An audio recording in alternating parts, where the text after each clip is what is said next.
Assalamu alaikum. Assalamu alaikum, everyone. My name is Omar. I'm going to start with the Fatiha. Bismillah ar-Rahman ar-Rahim. Ar-Rahman ar-Rahim. Malik yawm al-Din. Iyaka na'budu wa iyaka nasta'in. اهدنا الصراط المستقيم صراط الذين أنعمت عليهم غير المغضوب عليهم ولا الضالين آمين صدق الله العظيم الحمد لله رب العالمين. And now you're gonna translate it. And now, I said, this is the first surah of Quran. It means like the dua. That means like to thank our God. He's the number one God, and He's the only one that we we know and we trust, and like it's a dua to just appreciate His creation and appreciate everything He's done to us. That's what I said basically, and the ayah in Arabic, the Fatiha. Welcome to Convey Islam, everyone. This is a podcast where we discuss different ideas, philosophies, religions, and generally any belief systems. We do not try to change anyone's opinion here. What we do instead is we open interfaith dialogue. So we'll bring people forward, have a conversation, and kind of learn more about what other people believe in. This is more knowledge-based podcast. And our guest today is Omar. Mm-hmm. Yeah, so Omar is my barber, and his family owns celebrity barbershops in downtown Vancouver. So go ahead and support him when you can. He's an awesome guy, and we're super happy to have him on the podcast today. So thanks so much for coming. Thank you. Thank you very much. Omar. Thank you. Thank you guys for having me. And so what I'd like to do first is just get Artie to start off the round of questions, and we'll take it from there. Yeah, absolutely. I would say, what would you just maybe one or two main points of in your personal opinion, the main benefits, so the positives that Islam has on society, and maybe some negatives as well that you may see. The positive, I think, and for myself, for the community, and for the whole humanity, it's just like bring people together, and it makes us like believe in our faith and our religion, and it makes us like a peaceful people. And I'm grateful to be Muslim. I was born Muslim. I'm grateful to like surround myself with great people, like brothers and sisters of Islam. Mm-hmm. And yeah, that's my take on it. No, there was a second part of the question as well, right? So any maybe negative or even neutral points that you would say about Islam, or no? Neutral points like what? Anything you find difficult about Islam? Difficult, maybe like the praying 5 times a day. Mm-hmm. I find it difficult, especially when I was a kid. Yeah. Yeah, but now as I get older, when I open my eyes and I really understand what Islam is and how we actually pray, it's not that hard. It's simple. But a lot of people thinks in my opinion, a lot of people thinks it's very hard praying 5 times a day. Absolutely. Yeah, that's a good one. I mean, it instills discipline in you for sure, which 100%. I only see that as a positive. But yeah, no, I definitely agree with you. It could be seen as a difficult part of the religion to embrace for a lot of people, especially as you said for youth. So it can turn away a lot of youth. You know, I grew up Russian Orthodox, and that is an extremely strict religion. So I can relate to you on that one for sure. It kind of turned me off from it. So yeah. Okay. Marco? Sure. Okay. So you said a little bit about how you were Muslim before you got to Canada, and then you came here and had a lot of, I guess, like friends that, or like soon to be friends or whatever. You had to kind of meld in a society that's not Islamic. Can you talk about some of like the things that happened? Was there any kind of was there any kind of bullying or anything like that? Was it hard integrating into society? Yeah, no, it was like even like a little bit growing up here as I maybe came here when I was 14. In high school, like I didn't show a lot of like stuff that I pray or I do, like all my religious stuff I keep it at home. But I never, like, I'm grateful to live in Canada, and I didn't feel any bullying or anything like that. But like when I turned 18 and 19, I like started going out with friends and clubs and stuff. Like I feel people have a bad idea about Islam, and through like living and going out with a lot of people from different parts of the world, I kind of like pushed me off of like Islam and practicing. So for like maybe 4 or 5 years, I didn't practice anything. Maybe 3 years. 3 years, I didn't practice anything. Because of the surrounding that I had, and I thought about doing it, but I feel like they will look at me weird if I pray or if I like fast or something. But now, like through opening my eyes to the world and having like great people around me, no, I'm proud to do it every single day, and I'm never ashamed of doing it. Yeah. I have a question. Yeah, go ahead. You go for it. You know, why is it that you see there's a pride movement here, right? So LGBTQ community is openly, they're very proud of their identity, and they're very vocal about their identity, and they have parades, and we can look here to see the rainbow flags. They're very, very open about what they do. Very open, very vocal. It's in every single workplace today, right? I'm not saying anything. I'm just saying they're vocal and they're quite prideful. Correct. Why is it that we as Muslims, and I see this a lot, I see that in the Ummah, why is it so many Muslims are too concerned or scared to be proud of their religion? I feel because like living in the West and the whole like the companies and the government trying to push that idea of like being a Muslim, it's a bad thing, especially in the West. Mm-hmm. I don't know. It's very hard nowadays. Maybe back in the day it's a little bit different, but nowadays it's like being giving your ideas and being honest with yourself about the things that you believe into. It's a bit hard, and not a lot of people will believe you from the first thing. You have to keep going and don't give up and just speak louder. That's what I try to do. And like I live here in Vancouver, and people from all over the world. I have like people from everything. I have some of my close friends are gay, but they believe in their thing. I don't judge. I respect their ideas, and they respect my ideas back too. And they know I'm Muslim. I practice, and they don't hate it. They don't say anything. But that's the problem we have in this society, that you don't have the freedom of speech of saying your ideas and saying that you believe in this thing and that thing.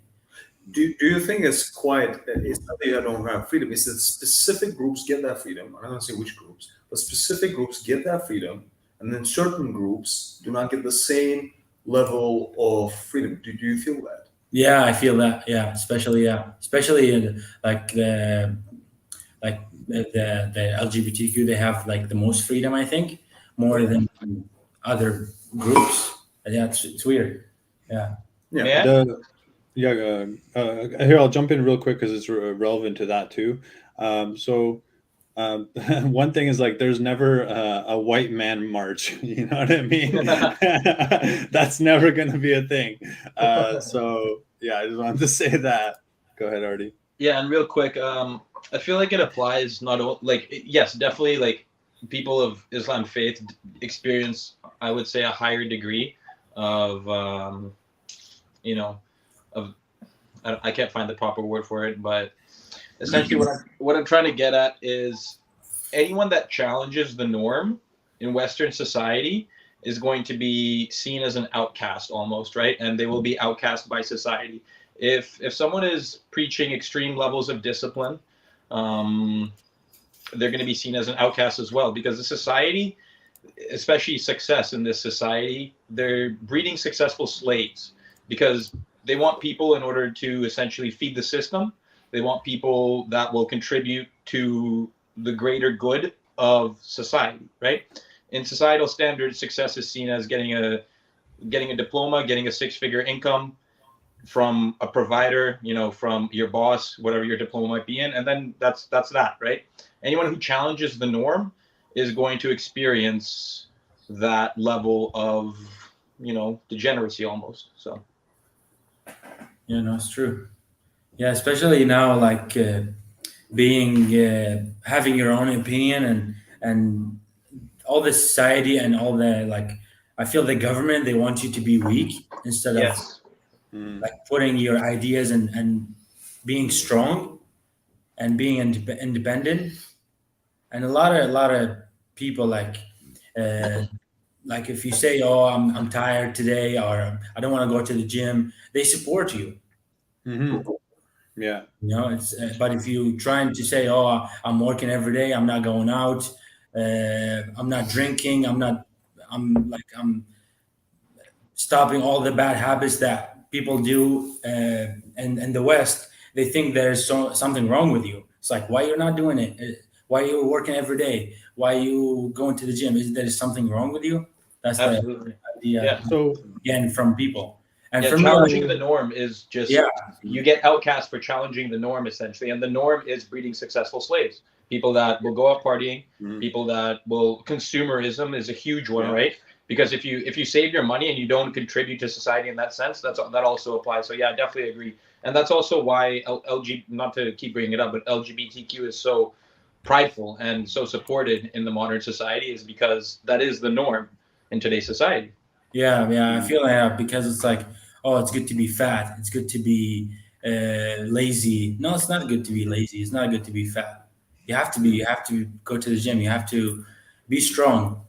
Just to clarify also for the viewers, when you just mentioned those lazy and fat, we're not ascribing that to LGBTQ community. The reason we're bringing up LGBTQ In general, I'm talking in general, not specific. The reason we're bringing up LGBTQ is because it's a minority, similar to Muslim minority or a Jewish minority, etc. It is a minority. It's a certain group with certain common beliefs, and without any disrespect, we're just noticing that minority is getting more coverage, more freedom, more expression than our minority. And we're not saying that they shouldn't get it. What we're saying is every minority in the West should be able to get the same level of freedom and support from Amen. the government. Yeah. I have a question for you. So wait, my turn here. So Omar, tell me, what good things has Islam brought to your life? Like, what are the top 3 things that you see? What kind of effect has it had since you weren't practicing for a couple of years and then now you are? Disciplined, my friend. Number one, I feel disciplined, and every time I pray, like maybe at the beginning, it's like Shaitan brings you. I don't know if the evil devil. No. Be very comfortable. Use your language. The devil. It's like try not to say like, oh, I don't want to pray, but you have to pray. It's like, so when I finish praying, I feel so good. I feel powerful, and disciplined, powerful, and like I'm not scared of anything. Literally anything. Like losing a job. Like that's why, thank God, I'm grateful that I work with my family. I started as just princessing, learning from my uncle, from my dad, and now I'm running the business. I have partnership with them, and I'm grateful for that.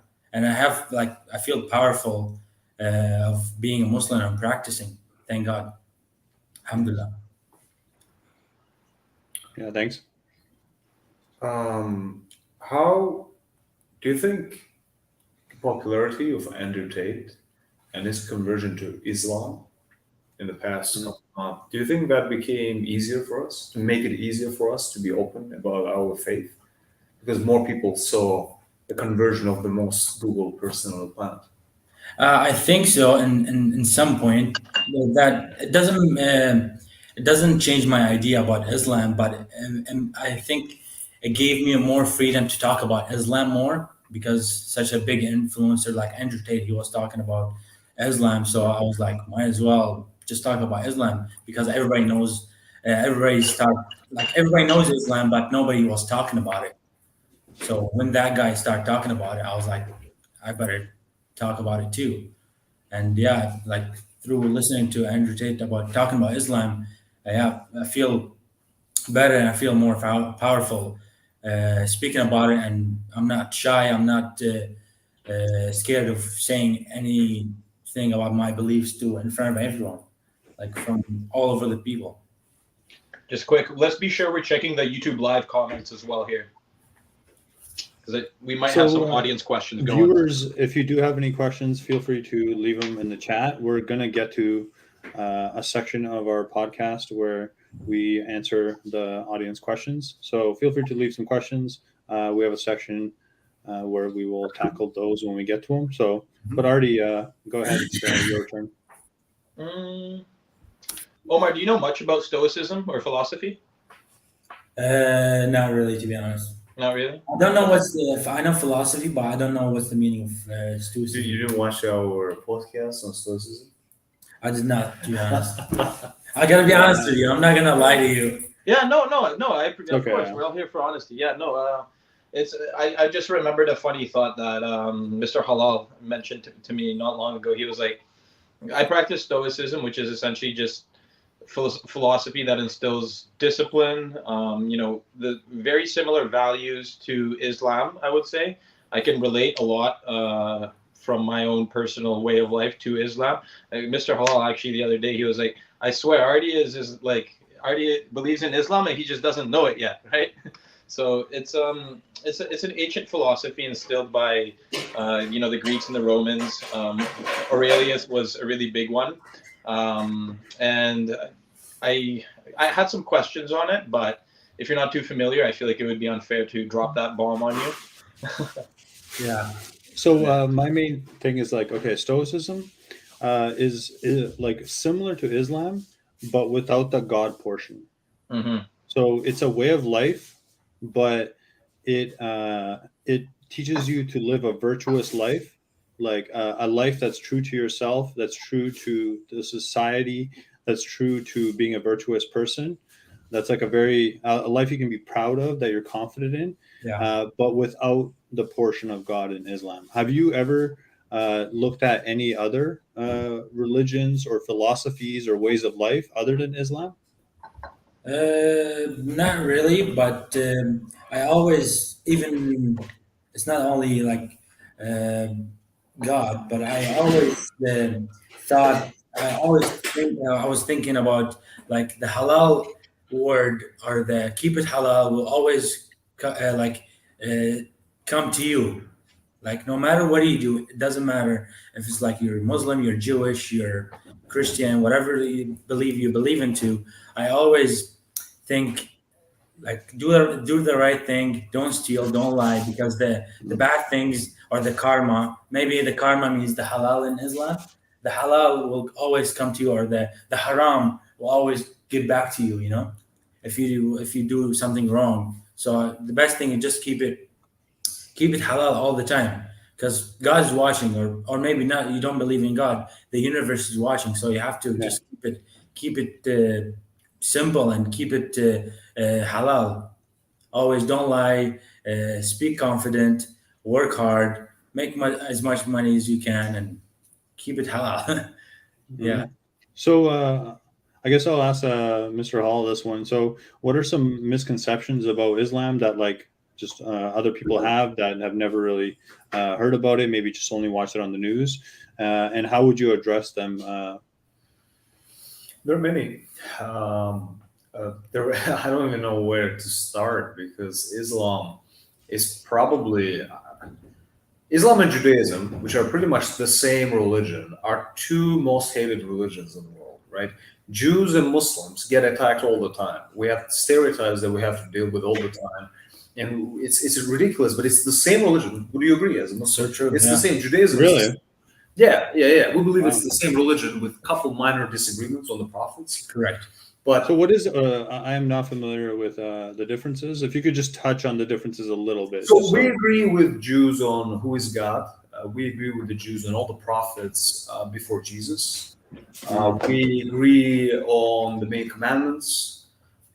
We agree on the laws of God. We agree. Don't fornicate, don't steal, don't lie. Don't eat pork. They have kosher, which we can eat. We have halal, which is exactly the same thing as kosher, or almost exactly the same thing. In fact, their definition of kosher is actually stricter than ours, so we can easily eat their food, like no problem.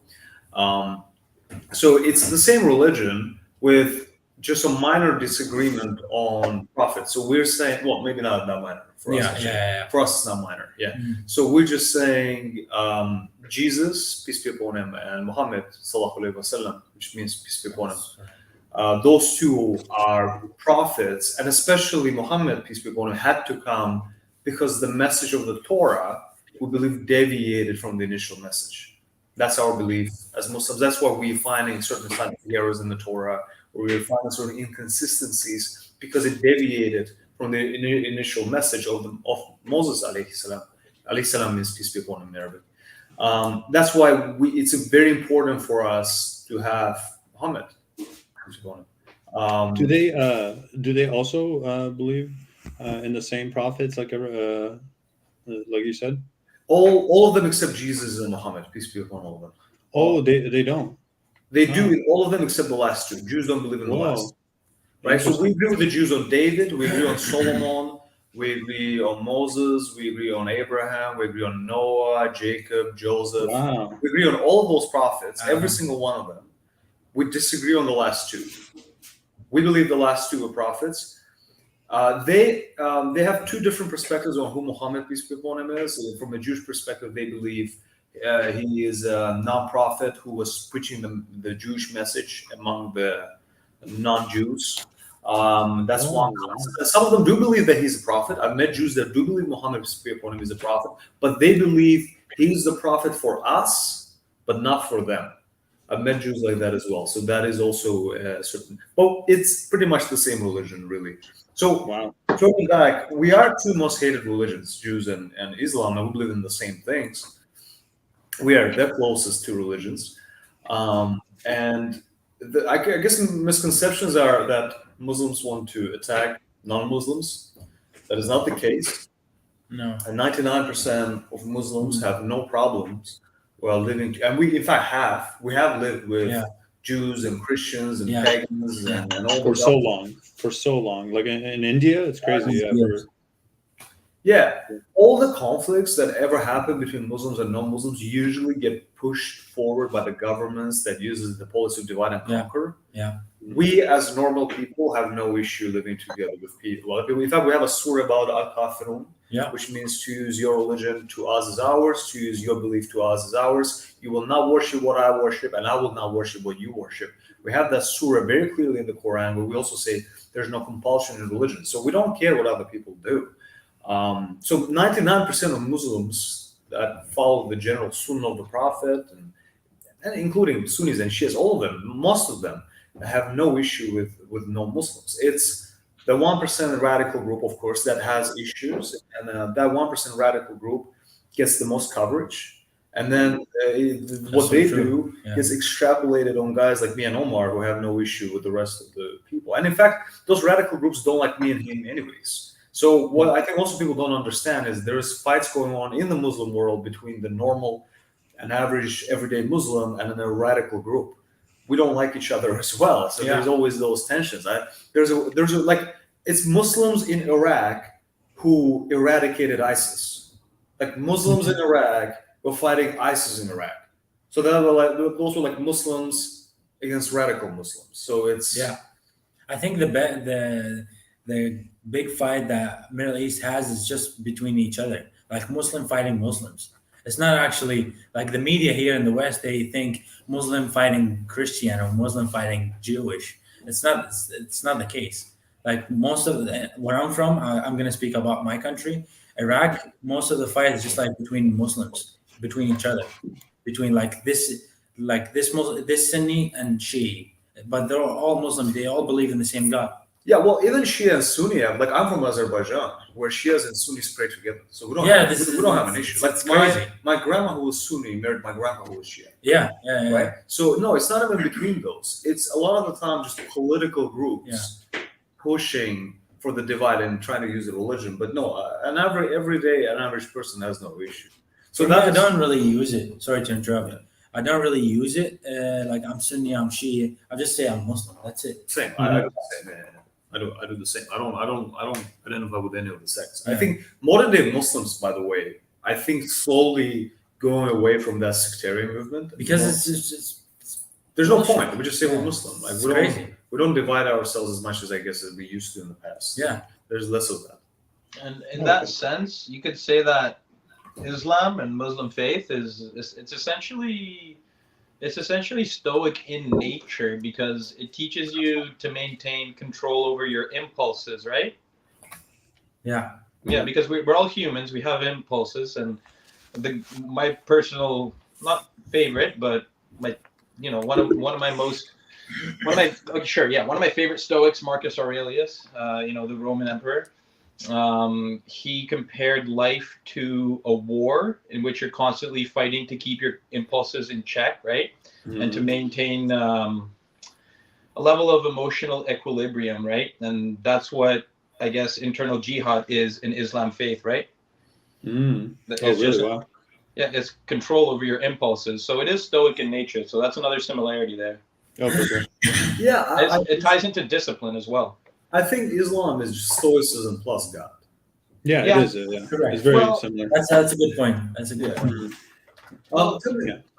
I mean, Stoicism does see a version of God, but the version of God would be the cosmos, right? It would be the universe is God, essentially. So it doesn't have a label for it, but it does recognize that there are higher powers at play, because I believe that any man, and Stoics also believe that any man that thinks that he himself is the greatest and the only, the most capable is the weakest man at the end of the day. You have to submit yourself to something greater, which is another similarity right there. Yeah. Do you know what you just said? Submit. Yeah. Do you know what Muslim means? Do you know? Go on. Submit. The one who submits his will. Submit. Well, there you go. Yeah. No, it's very, very similar. Yeah. Islam is submission to God. Can you read them Surah Al-Ikhlas and explain what it's about? Al-Ikhlas. قل هو الله أحد. بسم الله أعوذ بالله من الشيطان الرجيم. Yes, sorry. بسم الله الرحمن الرحيم. قل هو الله أحد الله الصمد لم يلد ولم يولد ولم يكن له كفوا أحد صدق الله العظيم. Al-Ikhlas means God is only one, and he never had he never created by anyone, and he's the only one. He never created by anyone, and he doesn't have kids, and nobody comes after him. He's the only one. That's what the surah means. It's kind of like the cosmos itself. Yeah. Mm-hmm. Yeah. You see, we believe that God is higher than that because from our position, universe at the beginning, so our position is if there is beginning, we believe something caused it, and we believe in an intelligent, supremely intelligent power that created this universe, and we don't just see any other scenario. We just literally don't see a scenario. So that is the foundation of our faith. And I believe that no matter what we say about God, about Allah, it's not enough. No matter as much as good things or good word to describe Allah, it's not enough. It's way higher, way bigger than the word that we use. Okay, interesting. Yeah, Stoics believe that the active reason, or the anima mundi in Latin, is essentially the universe was self-creating as well as self-destroying. So there's a difference right there. Mm-hmm. Yeah. When I would like to take it a bit too personal realm, a little bit. Can you mention an example of where you felt God's presence as a Muslim?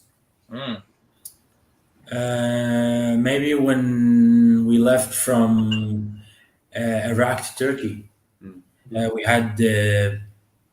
had trouble going through the borders, and we were just praying, and out of nowhere, it's like a miracle. We go through the border from Iraq to Turkey. I remember it was a big bus. We drove through the north of Iraq and then to Turkey. I was a kid, but I remember my mom was holding me, and she was praying the whole time. And out of nowhere, it was trouble. It was the borders. They have guns, and they came to the bus. And that point, I saw my mom, and at that point, I believe, and I realized that God exists. Anar, Maybe- Mr. Hall, what about you? Many times, man. Too many to count. Give me a good one. Give me a good one, because that one was amazing. So you don't Yeah, have to great top it example, or Omar. anything. Yeah. Great example, Omar. That was amazing. Of course, many times I felt it, but that was the best one One that that I sticks really remember when I Mhm. was maybe 14, 15. I remember that. Yeah. That's amazing. So it must have been a huge guide to your life, kind of Yeah, no, to show you the way. Thank God 1,000 times, a million Mhm. times. Hmm. There were many examples in my life. I don't even know which one to pick. I remember one time I was standing in front of the Quran, and I just said, I'm like, God, if you're real, like, just somehow let me know. Yeah. And I know God doesn't, like, and I'm a strong believer. I understand how space works, more or less, from my science background. So I do believe we're in 3D space with time, and God is beyond that. So same way, it's kind of like we're in 2D. If I draw something in 2D space, for me to communicate with that, I need to take that thing out. So I comprehend with my science knowledge that God wouldn't communicate with me verbally as we human. But I said, let me know somehow, that Islam is correct, and you're there. And literally, like within a second, I just picked up a Quran, and it was opened on my table, like just opened. It was here. I came here all the time. Yeah. And I took it, and my eyes literally fell on the verse. Al-Baqarah. Yeah, Baqarah, yeah. This is a book of which there is no doubt for those seeking guidance. Yeah. Bro, I had like goosebumps go up like my body like this. It's like it was like this is a book of which there is no doubt. And I would see sometimes in dreams certain answers to my questions. Well, that's certain questions, and I would have a dream that would address that, and I'll wake up with an answer. I have to, I had to, when I was learning more about Islam, I had certain dreams. I remember when I went to the mosque first time to do my salah, first time in my life. There's something in Islam called sujood. When we pray, we put a forehead on the floor. And the very first time in my life when I did it, I didn't know what to expect. I didn't know how that works. But as I did it, I felt like, I don't know how to explain it, other than it's like feels like energy around you, like it feels like warm across your body, like across my feet and my arms, and just this overwhelming sense of peace I never felt anywhere. And that was when I was not a Muslim. That was like I was not supposed to do salah, by the way. You're not supposed to do in a group salah. But nobody knew I'm not a Muslim. Yeah. So we had a Lebanese brother called Omar. He's Omar as well. I'll introduce you guys one day. He took me to the mosque, and I didn't know what I'm doing. But I remember in the mosque we just went for the prayer. I put a forehead on, and it was weird. As soon as I put a forehead on the floor, it was like that power. Yeah, it was like a ringing sound. It was like boom. Yeah. And I got scared. First time in my life, I got scared. I got terrified. But it was like warmth and peace. But as soon as it was over, I got scared of what I felt. Yeah. So I went home. They gave me Quran that day. I went home, put it away. I said, I don't want to look at it. I didn't look at Quran for 3 months. But I was thinking about that feeling. I was like, I felt something there. So it got to a point when I was like, I felt something there. But if I don't look in the Quran, I'm going to be a hypocrite. So I must look into it. And then when I read the book, as I said, like I had 7 different cases where I will ask a question, I get an answer immediately. Like literally just opening a book, boom. Like exactly what I asked. Like I remember,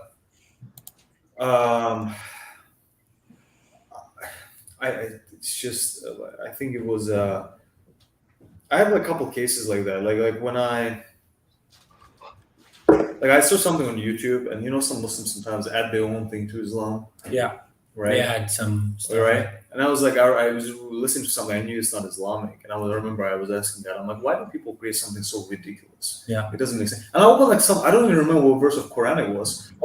I asked it when I was reading Quran, and then I kind of like looked at the Quran, and like the verse I'm looking at is like, something along the lines, there are those of you who hypocrites who are using Islam for their own. Like it literally just addressed the question I had. Yeah. I had it again and again and again. It's like to a point when I couldn't really say another case I have many, as I said. I will stop on this one. This will be the last one. I remember I'm in Cyprus. I'm riding a bike. My bike, so I drive, and I was driving a lot, and it's hot. It's hot. If anyone has ever been in Cyprus, it's super hot. Yeah. There's no proper bus system. Yeah. So I'm like 2 hours driving. My rudder from a bicycle breaks. Okay. So now for me and my phone battery died. Oh my God. Yeah. Right? Yeah. So I'm like, this is when I'm not religious.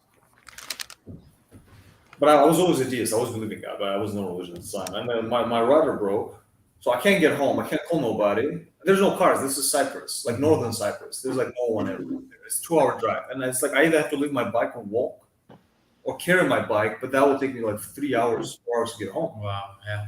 So I get frustrated, and I literally just say, I was like, God, if you exist, like help me out, bro. Swear to me, like it wasn't like I thought something. I can't even explain. I somehow knew there was like a home. I somehow knew. I can't explain. I can't in a verbal way explain how I knew it. I just knew that behind that, because to put my rudder in, I need like a tool. Like this. I forgot what it's called, but the key. I forgot that key. It's called. Yeah. Allen key. Allen key to fix the. Yeah. You need like Allen key, but you need specific Allen key for that because it's a really big screw. So I was like, okay, I somehow knew that I'll find the Allen key behind that house. I didn't know how. I just knew. Wow. Like I was never in that area. This is an area I've never been to. I knew I will find it. Wow. And I knew it right after I prayed. I can't explain how. I knew. Bro, I go, check this out. I go behind the building. Yeah. It's a house. Like literally just a house. I go behind the house. I see a truck with instruments. I'm like, there's no freaking way you're gonna have a Allen key. Like, come on, really? Yeah. I approached the guy. I'm like, hey, I didn't even say Allen key. I said my bike, broke. I got it for you, bro. Takes an Allen key, fixes it. Have a good one, and leaves. Wow. Bro, I was stood there for like 10 minutes. The hair goes up my back, my neck, my everything. I'm like, what the hell was this? Wow. Hey, how did I know there was an Allen key behind that? Secondly, I didn't even say Allen key. I just approached the guy. She said, oh yeah, I got it for you. Boom, boom, boom. Man. So I feel like those low points in life, those humbling situations, for any man, that's really when self-discovery and discovery of a higher power or a higher philosophy really comes into play. I'm not going to share my personal experience because it's a bit too personal, but especially near-death experiences to the point where it's like, how am I alive? That's when you can really start to embrace either philosophy or religion in order to kind of explain a lot, right? Because there's things like that which you just mentioned, which are just scientifically unexplainable. Like, yes, I understand odds are a thing. There's counter arguments to everything, but those low points, those humbling situations is really when man can really start to embrace a higher power, a higher philosophy, or a higher path of life. So definitely, guys, I agree with that. Crazy. Like odds is a good argument, but like the crazy part wasn't that it was the truck. The crazy part was I somehow was 100% confident that I'll find the Allen key there. I don't know how. To this day, I can't explain how. I just knew. And every human has that within them. Absolutely. So it's a power we can't explain. Yeah. We have two audience questions just a perception of it. We have a session for audience, right? So shall we? Yeah, let's start the session. It's 40 minutes in. So we have two audience questions. What I'll do is I'll just split it up. So first one is going to be, I guess, you guys, one of you guys can take it. They're asking opinions on Stoicism and Islam comparatively. So the first one is from Josh Croxon. And Stoicism, he says, Stoicism teaches embracing personal ethics. What can be virtuous for one Stoic can be vastly different from another Stoic. What do you guys have to say about that? Islam provides a standard for morality as far as I know. So I'll say, Artie, take this one. Go on the Stoicism. Explain a little bit more what you think about this question. Absolutely, yeah. Well, Stoicism, like, once again, it really encourages man to embrace ethics, morals, virtuism, all that, and that can be up to perception, right? There is a standard, more or less, but it has a lot of leeway, and that's something that took me a very long time to discover within myself, my own virtues, my own morals, my own standards, my own discipline, right? As opposed to Islam, it's very well kind of written out for you how to live life, how to follow life, and if I was to embrace that in an earlier age, maybe I wouldn't have gone through everything I did go through, right? And I really do love that humans have that option to kind of have a nice kind of agenda to follow, essentially. So, yeah, no, he's entirely right, Mr. Josh. Yeah, I totally agree with you. Stoics have constant arguments, not arguments, but more so just intellectual debates, right? Mm-hmm. About what's right and what's wrong. And it's taken thousands of years to establish some sort of standard, and even then it's not 100% clear. As opposed to Islam, it really lays it out for you on how to follow it, how to be disciplined, how to avoid your inner temptations, things like that. So Artie, I do. They were supposed to answer the Islam part. Oh yeah, it's okay. So Artie kind of laid it out, but I'll get one of you guys to answer the Islam part, which is basically Stoicism provides personal ethics, kind of not like black and white type of thing, and more of a gray answer, while Islam is more of a standard for morality. So I guess, Mr. Hall, if you want to take this one. Well, I'm not sure what the question is, though. So it's just basically like, what's the benefits of having a standard for morality compared to what's against Stoicism, which is more gray and more you have to kind of come to terms with your own personal ethics, right? Islam is like more specific, more direct, more straightforward, more black and white. Like it says no to smoking, no to alcohol, and it doesn't give you really. It doesn't let you try it out and kind of find out for yourself. So what are the benefits? So the benefit is clear boundaries that will not put you on a slippery slope. Like Nazis, when they were killing Jews, they didn't do it immediately. They did it slowly, right? So if you're a Muslim and you were German, the likelihood of you becoming a Nazi would have been way lower because you know that is disgusting and correct. You would have stopped not at the point of killing. You would have stopped at the point when they compare Jews to animals. You would have stopped at that point if you're practicing Muslim. So we have a clear-cut boundaries that don't allow us to put us on slippery slope. But let's say cheating. Let's say how cheating happens, right? Let's say you have a girlfriend, and let's say guy. I'll take a guy because it was all dudes here. It's not fair. So let's say a dude. He's like, babe, I go without you with my body. Let's say it's a monogamous agreed relationship, right? People are monogamous. We're not talking about open relationships. We're talking about people who are in monogamous relationships. That's not a relationship. Yeah, go on. Yeah. Right? So the guy's like, babe, I'm going to go to a nightclub with my friends. Technically, there might be no issue, right? If he's just dancing with his friends. Now he's like, okay, let's add a little bit of alcohol to the mix. It's okay, just a little bit. Yeah. Next day, let's have a little bit more. And a little bit more. Oh, come on, I'm just going to hug this girl. We're not going to do anything. We're just going to hug, right? We're just going to dance a little bit. Oh, we're going to kiss a little bit. Oh, now we're having sex. Oh, guess what? Now she's my lover. Oh, now I'm cheating on her? Oh, sorry, babe. I didn't see that coming. It's a slippery slope, right? We believe devil works that way.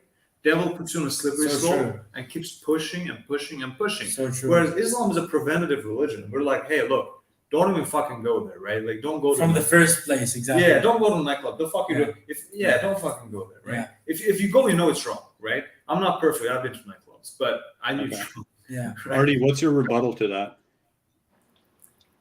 I agree with everything he's saying. I wouldn't rebuke anything. I mean, like I said, stoicism is personal, right? So I see that as exactly the same thing: resisting temptation, your internal war, right? And my morals do not dictate for polyamorous relationships in any sense. So, yeah, I entirely agree with Islamic faith in that sense. Islam came to preserve family, to have Yes. stable relationship and avoid heartache. If Yeah. you want those things, if you want to avoid heartache, healthy family, have kids, no divorce, more or less healthy body, healthy mind, you need to understand that there's something you're losing when you take that. And what you're losing is you're gonna lose that aspect of being able to go to strip clubs, being able to do cocaine. Sorry, you can't do cocaine. Yeah, You can't go to strip yeah, clubs. yeah. But guess what? You can have a wife that loves you, 3 kids, and you go for family trips with the community. There's nothing wrong with that. Nothing wrong with that. If that's not exciting enough for you, then Islam isn't for you. Yeah. If you don't want to have a stable family, stable relationship, you don't want to have stable kids, stable job, stable health, you want to be on cocaine, sniffing it from the prostitutes, Islam isn't for you. Sorry. It's Yeah. life choice. Okay, awesome. There is nothing wrong with that too for the people who Look, does it. if you like hookers, go ahead. Yeah, like You know what I mean? Given it's legal in the country you're in. Yeah, it's a big country. You're right. You're right. yeah, Cool. especially So, like where I'm from, that's a big deal over there. People who does it, it's like super private. There is people who does it there. There is people who drink and do drugs. No, not drugs. It's It's the drugs. eldest profession. Yeah, drugs over there, it's very hard to get. But drinking and maybe hookers, it's very private, super private. okay, so I guess that's satisfactory for Just the one question. Let's last move on. thing. Okay, Artie, go. Yeah, Stoicism really does enforce the natural order of the world, right? It puts nature above everything in a sense. And the natural order of the world, arguably, because Stoics do argue, is that family is virtuous, is valuable. You know, that's honest. Honesty is the biggest one too, right? That's a huge, huge value of Stoicism. So I agree with you guys.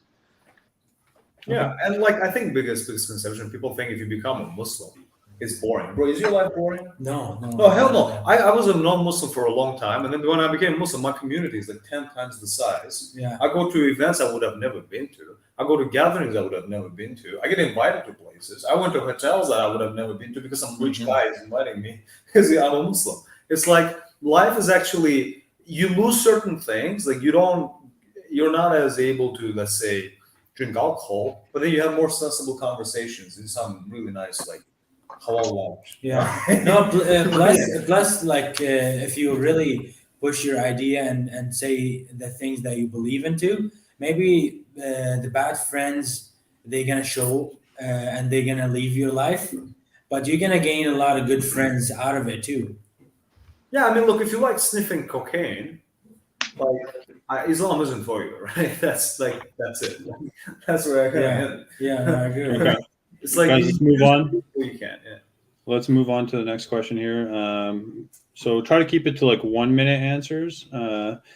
Anyways, the next thing here we're going to be looking at is we have a few more questions that came in during our talk, so that's good. The next question here is what's Islam's and Stoicism's view on marijuana use? Why should it be forbidden to use something like this? And I'll give it to you first, Mr. Omar. The question is like, a lot of people think like, oh, maybe weed. And here's my idea about weed. Weed is drugs. A lot of people say, oh, it's a plant. By the way, just before we answer, is there debate on weed in Islam? I cannot give you an answer. I don't have that experience about Like, weed. I think majority of Muslims agree it's haram, right? It's haram, yeah. Because everything distracts you and makes you lose your control. That's haram, which is alcohol, which is drugs, and weed considered as drugs because when you smoke a lot of weed or when you eat that THC or edibles or whatever you marijuana, it's gonna make you lose the control. And when you lose control, you lose a lot of stuff. You might do bad stuff when you lose the control. I mean, So look, it's haram, yeah. I train Brazilian jiu-jitsu. Freaking I everybody. never smoked weed, actually. I've Never? drank before. I've tried drinking. I never smoked weed, though. I never smoked tried weed before I became a Muslim. It just calms you down, man. It just doesn't do much, right? But It makes you lazy. It makes you yeah. Makes you so kills lazy. ambition. Kills ambition like crazy. Okay. Look, it's haram in Islam. Anything that impacts your brain, unless it's in medicine that is for your disease. Yeah, But it anything makes you that is- tired. Yeah, and if it's weed, okay, just to clarify, if it's weed for actual medical reason that is prescribed by a doctor, By a doctor, that's that's a different story. Yeah, as a painkiller, that's a different story. Like no, but if you're talking about recreational drugs For normal people. for normal people for no reason whatsoever but to have pleasure, it is prohibited. Because anything that impacts you, because as I said, Islam is a religion that provides stability. We believe when you take drugs like that, that is a recipe in the long term. That's the recipe of disaster. So let's say when I would smoke weed in the past, I would have no desire to do anything, man. And like I make more money now that I don't smoke weed. So Islam is kind of very capitalist religion. You know, you take it and you make more money. You smoke weed, well, you know, most people I know smoke weed are broke as hell. It's true. So- So true. Yeah. Okay, so True. I'll go at the Stoicism's view on marijuana use and should it be forbidden. So Stoicism obviously doesn't say that marijuana should be forbidden because it believes in a rational and ordered system, and basically it's everything is gray in Stoicism. So everything is circumstantial. So if you think, if in your soul heart that you believe that a rational, virtuous person is one that smokes weed, then that is your reality. And everybody, Stoicism means different for everybody else. It's a very gray path of life where you have to, like Artie said, battle and constantly have a war in order to excel yourself into a status of where you're happy with your life. So it wouldn't provide a black and white answer like Islam. It is a philosophy that is very gray.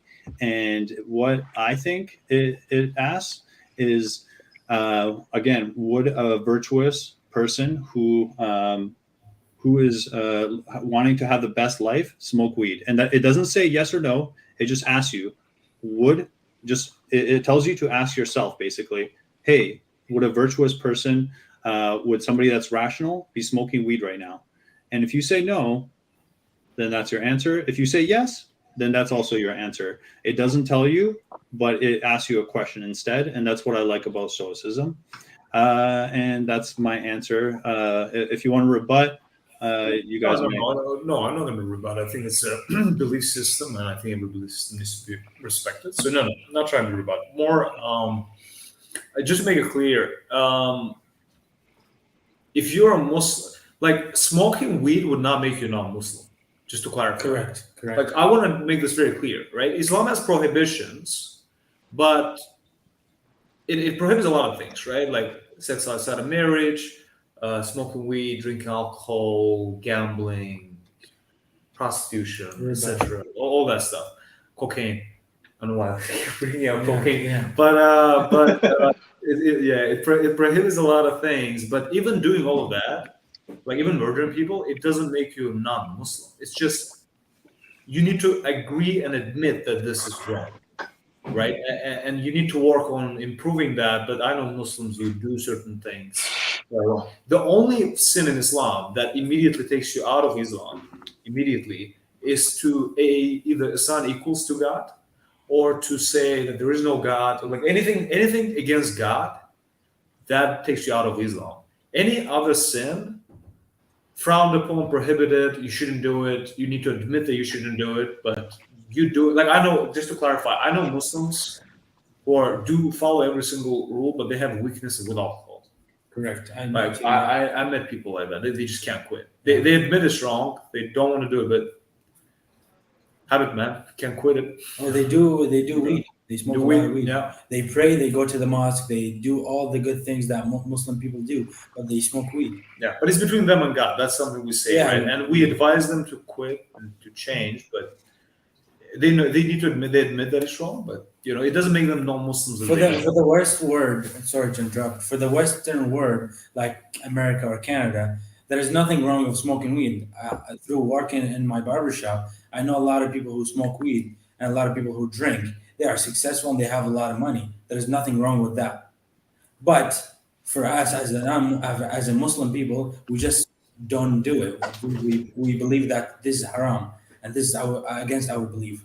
And also to clarify, right? Joe Rogan can go and smoke weed. The dude sits on billions of dollars, right? If you're broke, you're sitting at home, you smoke weed with your broke buddies and not working on yourself. Like I kind of do have an issue with that, man. Like I'm gonna check you for that. You didn't deserve to relax. You need to put your ass in a place where you're gonna make money, man. Exactly. Okay, so let's get to the next question, guys. Again, just trying to keep conscious of the time. So the next question is from Rahul Nair.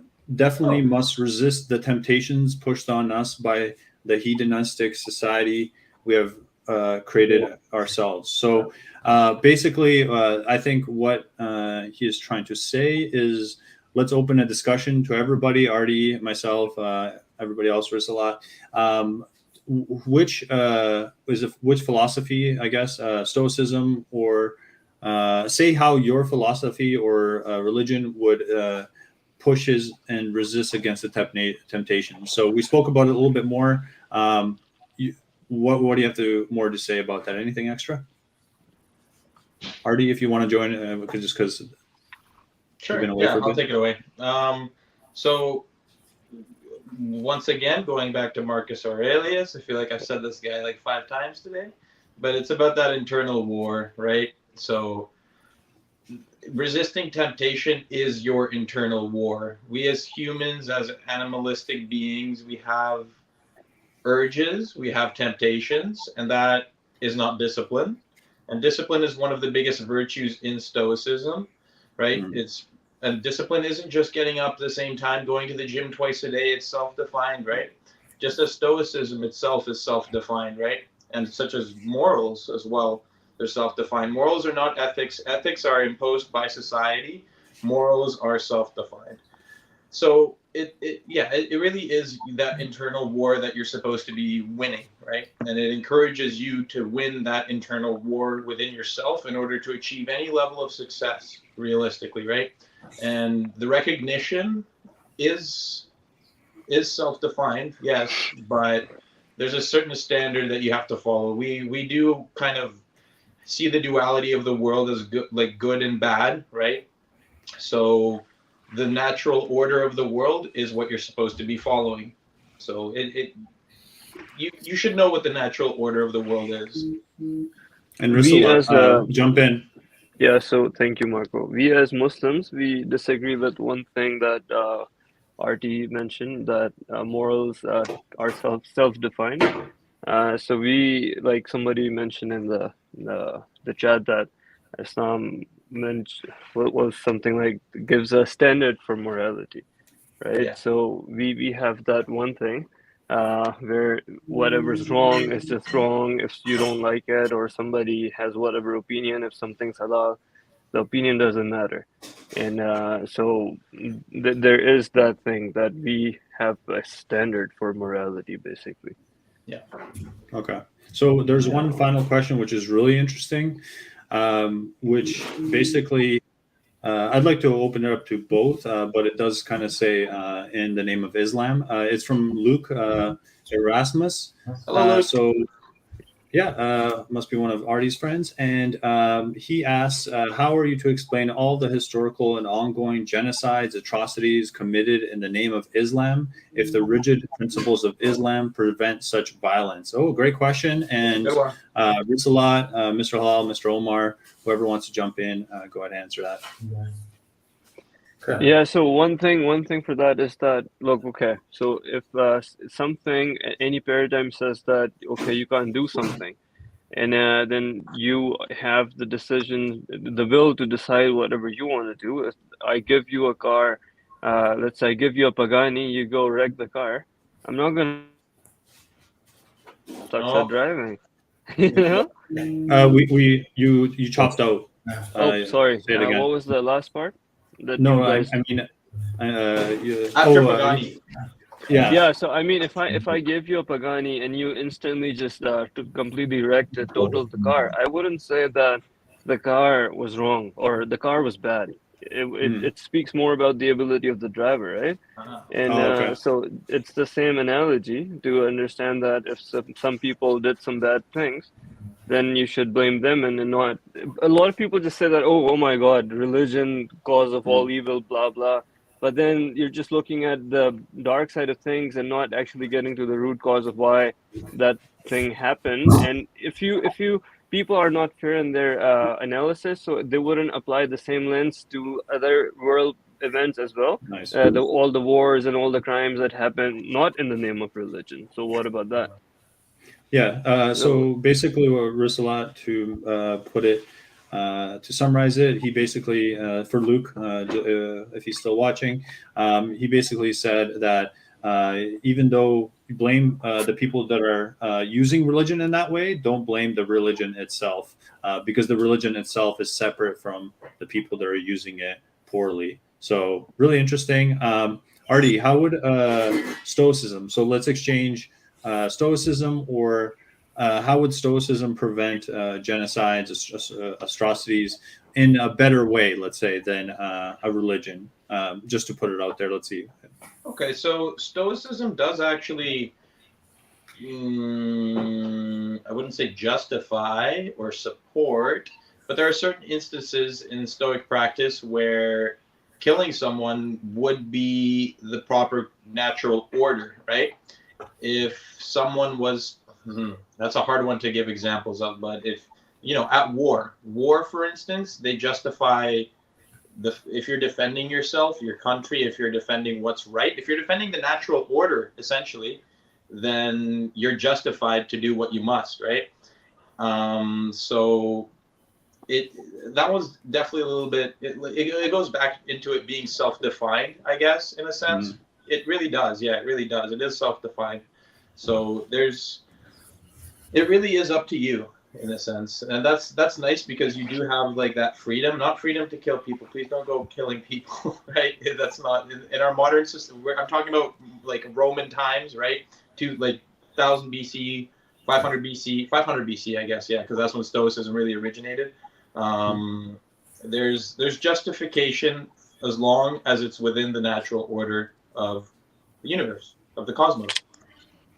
Well, Mr. Hall, what do you say about how does it explain all the atrocities committed in the name of Islam? I like Luke's question. I think it's a very good question. Yeah, it's a very good question. Yeah, Great question. He thought it through, and I like because I think he's responding to what I said, how Islam would have stopped Holocaust, right? Well, not stopped, but the Muslims in Germany would have not done it. he disagrees with that. Yeah, That's previous. and it's a good point because I'm from Azerbaijan, and when Arabs invaded Azerbaijan and was spreading Islam, they were killing people pretty badly. Like we had a term "Muslim by a sword," because in that region Islam has been spread by sword. But then we kept it and we accepted it, and to this day we keep it in Azerbaijan as our main religion.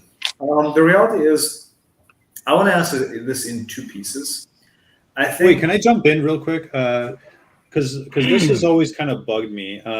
Yeah. What is the logic in taking your conqueror's religion? And is that even ethical? Is that logical? So if somebody conquered, also conquered now to do their religion. Like so let's say Azerbaijan was chilling. Like before we became Muslims, we used to be Zoroastrian. So that's like my ancestral religion is Zoroastrian, and the religion I accepted. What's your justification? Because they're the conquerors. They killed your people, enslaved them, raped your women, did horrible shit, and then now, generations and centuries later, now you're Muslim. You're taking your conqueror's religion. Correct. So I look at it from perspective that they use religion at a time to justify the fact that they wanted to get access to the wealth of our land, because we had quite a bit of wealth in Azerbaijan. I mean, they didn't have access to oil back then, but the climate in Azerbaijan, if you look at it, we have like 12 different climate types, and there's a lot of crops and gold and all that stuff. So they really wanted to get access to the wealth back then, and they were justifying it with expansive war. But the Prophet has always, Muhammad, peace be upon him, has always been against expansive war. If you look at his life, first 10 years of his life, it was just really just running away and trying to hide from the Quraysh, which is a tribe that followed him. So the way I justify it is because even though I think the people that brought it to us didn't bring it for the best reasons, and they really used it as a tool to conquer the land, I think the religion itself is valid. That's the only reason justify.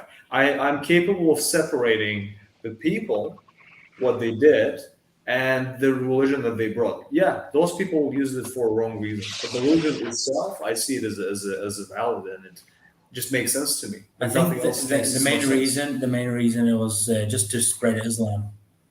No, well, the Prophet has been against expansive wars like that. That what happened in Azerbaijan was, if I'll show you, it was completely against Islam. Like they would take people's skin off. Wow. Like it's documented. It's the amount of damage. How long ago was that? This was after Prophet's death, 100 years later, so like 7th, 8th century. So when Arabs invaded to Azerbaijan, it was we have it in our history books. It was pretty terrifying. People's skin was like taken off. But we kept Islam after that because the religion itself made sense to us. But we are very well educated on how this religion has been brought. But again, we're capable of separating the two things. We're separating the religion itself and what the people did. Because same as with Crusades, when Christians invaded Jerusalem and had a battle with the Muslims in there and killed every single Muslim in Jerusalem, it's not because Christianity told them to do so. It's because the Pope at the time used it as a justification to get the access to the gold and the wealth that Jerusalem had. Because Europe was really just a backwards nation back then. And I'm not trying to be offensive. It's just back then, Europe was dying and they were not a cultural center. Whereas we were a cultural center. We were like the West of today. We were back then. So true. Right? So Pope needed to justify the war, and he basically started a holy war. But that had no ground really in the Bible. Christianity doesn't support, neither preaches it. It was okay. So let's take it away from Islam. So do you think that the people in Africa also who have been conquered by Europeans and it's different. It's not anymore Middle Eastern people coming to Azerbaijan, but now it's Europeans going down to Africa and spreading Christianity. And what are your thoughts there? Because a lot of them are still Christian now. Is it the same thing where you think that they believe that it's the rightful religion, or do you think it's brainwashing or either convert or die, that type of thing?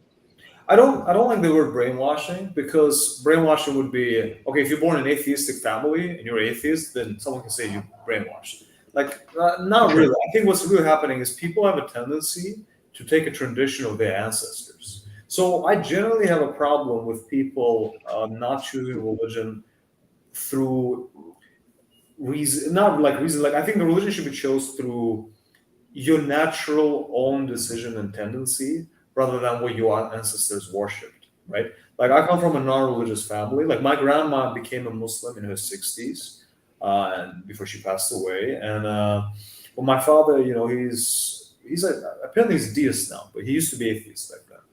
And I guess he's getting older. And then my mom, she's like spiritual, but not religious. So like I kind of just chose Islam as it resonated with me. So I think religion should be chosen generally through your own decision, right? Let that be a feeling that you felt. I know Christians that chose Christianity because they felt something in the church when they prayed, right?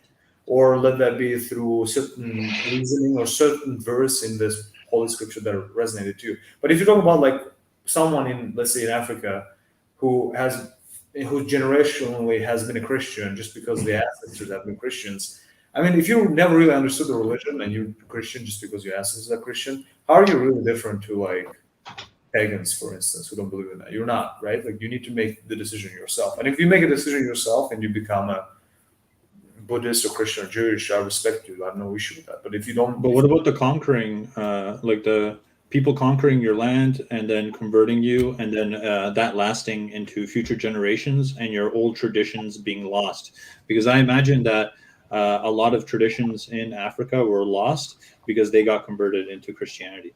yeah, but you can also say the same with language as well, right? Like I speak a Turkish language, like Azerbaijani is Turkey, but it's not our native language. Like we used to be this people of Caucasus. They used to have our own little language that we lost a couple centuries ago. Oh, really? Yeah, we don't want to waste our time trying to recover this language, right? We just accepted the language of conquerors. We know this is like if you look at me, I look more Middle Eastern than I look Asian, but Turks came from Asia. So, but I totally understand that they genetically I'm probably 2 or 3% Turkey. The rest of my DNA is people of Caucasus and Persia and Middle East.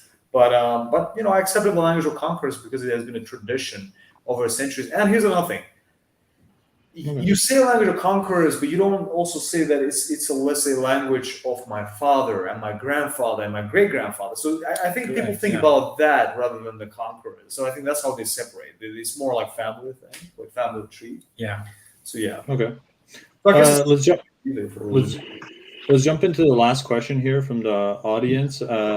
From Big Stalin. Big Stalin. Let's go. All right. Big Stalin. All right. How does Islam and Stoicism fit in the framework of geopolitics?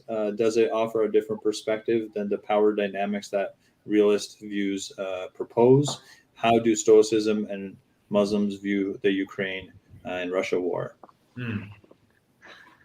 So from Islamic perspective, we believe invades into a country that has its own territory.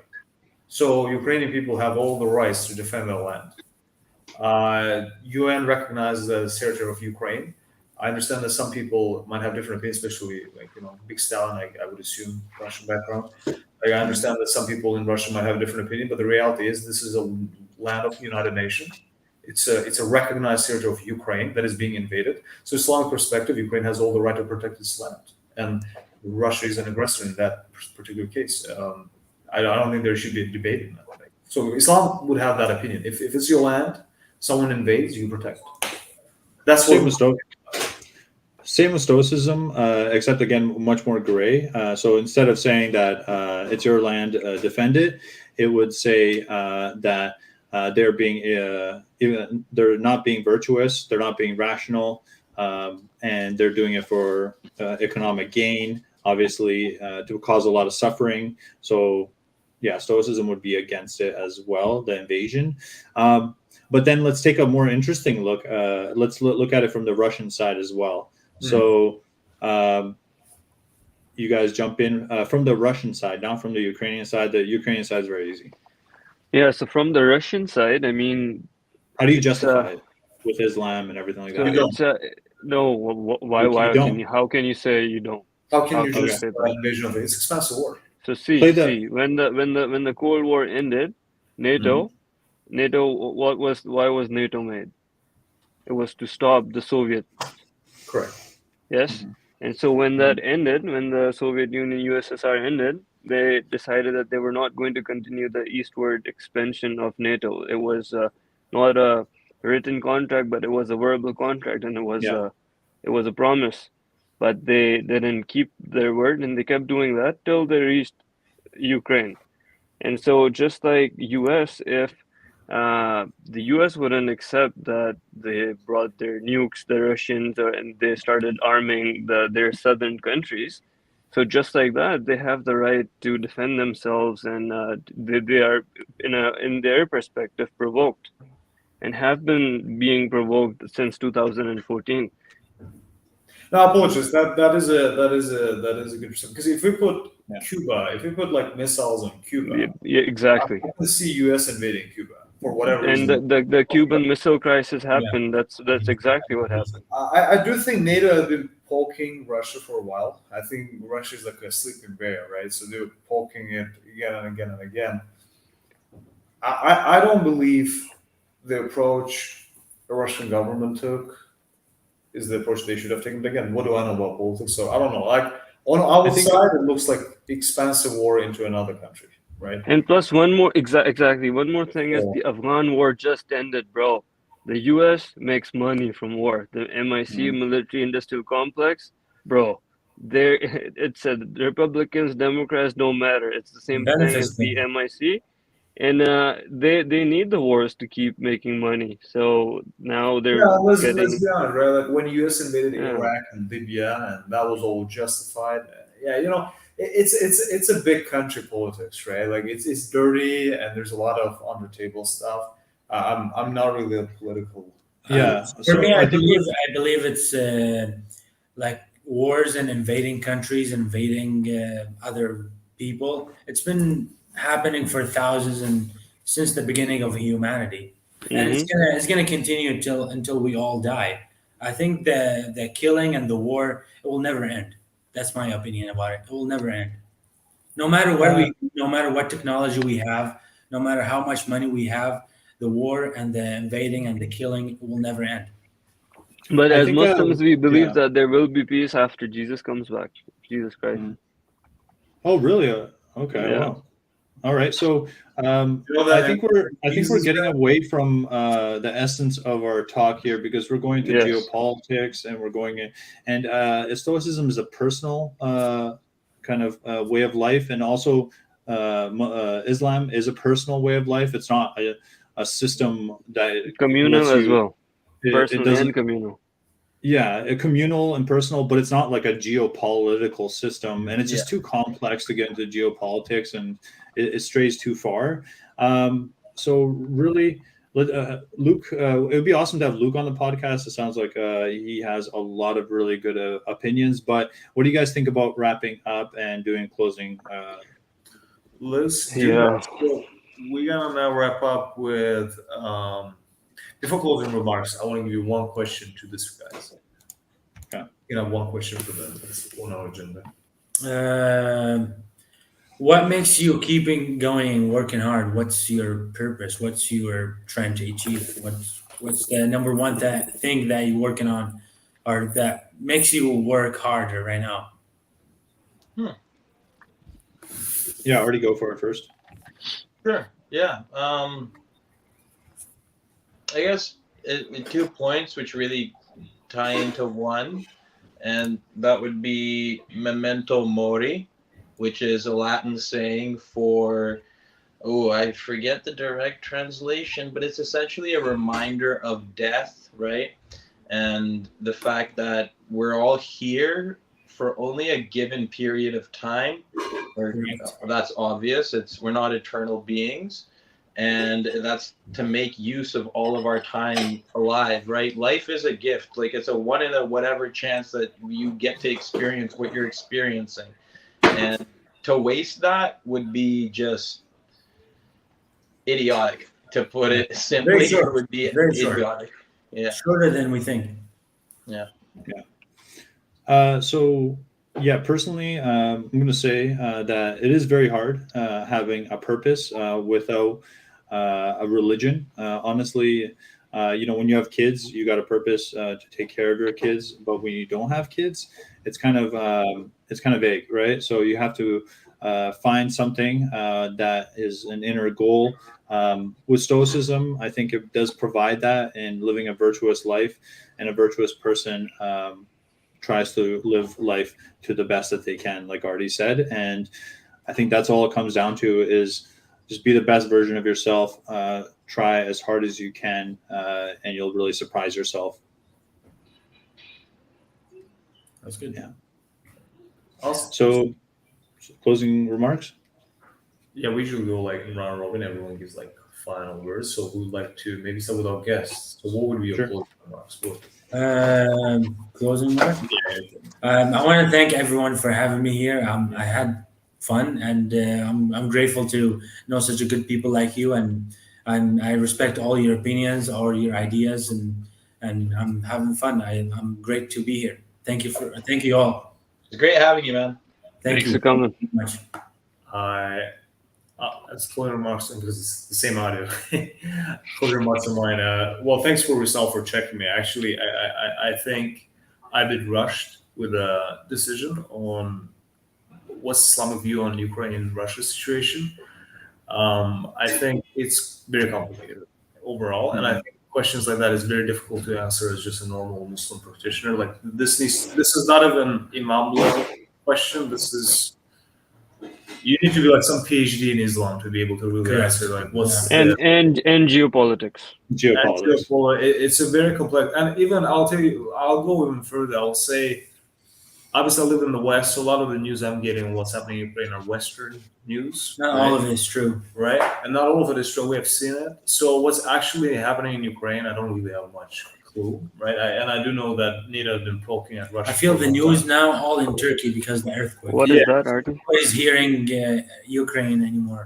So I think, overall, that's true. So I think overall with Ukraine-Russia situation, it's important for viewers generally to have a more balanced view. So read Russian newspapers, read American newspapers, read Chinese newspapers, and try to get more balance.